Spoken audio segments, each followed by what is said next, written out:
Okay, part two. I decided I am going to talk about these, and then we're going to go into possible ways to choose shoes and shoe modifications, features, etc. For our cases. Vans. I love Vans. They're a neutral shoe. I like them to work out in sometimes. A downfall of Vans or Chucks or anything is generally in regards to foot orthoses, their inserts don't come out, so you're not really going to have any space in here for your foot and your orthoses. These are like, what do they call them? Chukka, or just kind of like dress boots. These are generally kind of on the neutral side. A lot of times, sometimes like their insole doesn't come out, so that's gonna take up space that you might put your orthosis on. So if you are going to look for one of these, I would look for one that you can take this out so you have a base of support. But this will provide a little bit of medial lateral stability just by being there. I don't know if I love it for stuff, but whatever. It's not my style. And then these are just another example, but these are built up even more. But things that you can also see is like the heel. So like, what is that heel drop? How much is it affecting initial contact, loading response? This one's a little bit lower.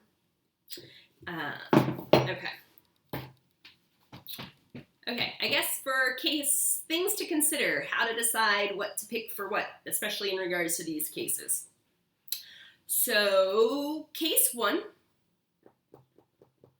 are patient pronates.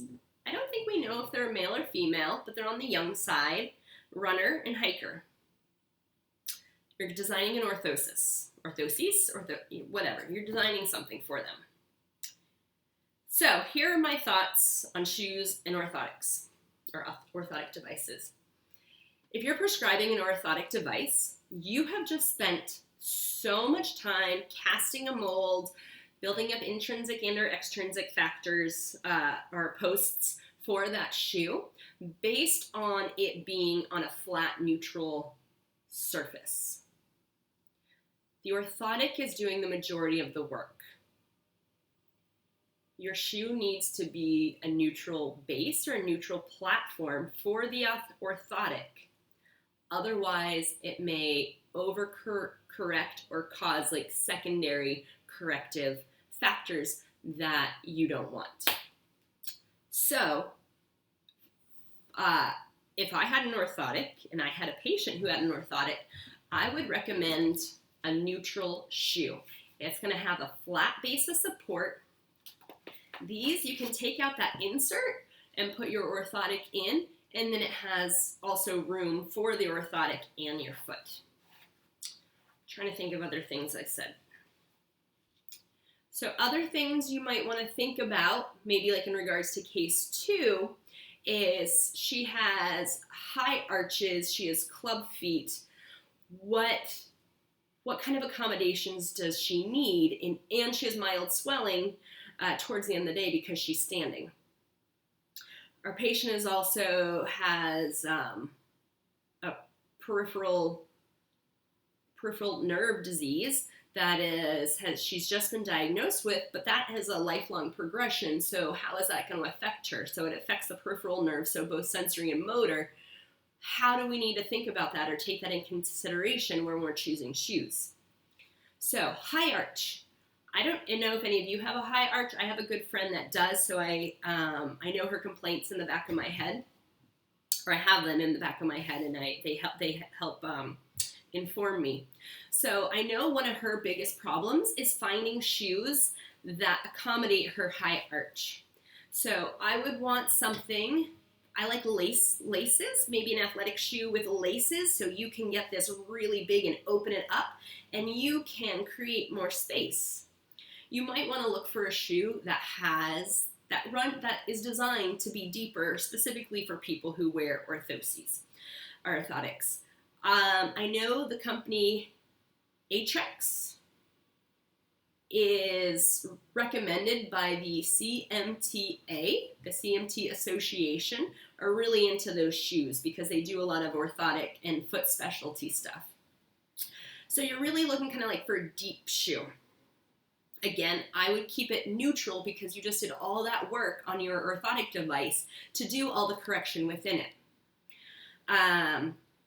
But because she's heading towards some like neuropathy issues, she might have sensation loss. So other things you might want to consider, the sensation loss and the swelling are like this part. You might want that padded so that it's reducing friction, or it's comfortable, because if she swells and her sensation loss is down, then she might start to get abrasions and stuff.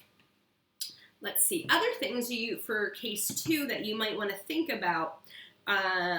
You might want to get her a shoe that is extra wide. So normal size for like a shoe is B, and then extra wide is D. That's just how it is. So you might want to think about getting an extra wide shoe that might have a wider toe box, that might just give her more space for both to accommodate her foot as well as accommodate her height, the height of her foot, which I think is actually one of the biggest issues. So another option that they don't mention in the book, but in my research I found out, is something maybe kind of like this. I'm sure you're familiar. This is like one of those Keen shoes. Imagine this, but a little built up more like a shoe, where it has this kind of like toggle lace, so you can really adjust the height of the shoe. And then imagine also if it was Velcroed. So you have a Velcro back. One of the main issues people with high arches have, or high insteps, is like getting into the shoe. So if it opened here, they might be able to kind of slide their foot in easier and then secure it in the back.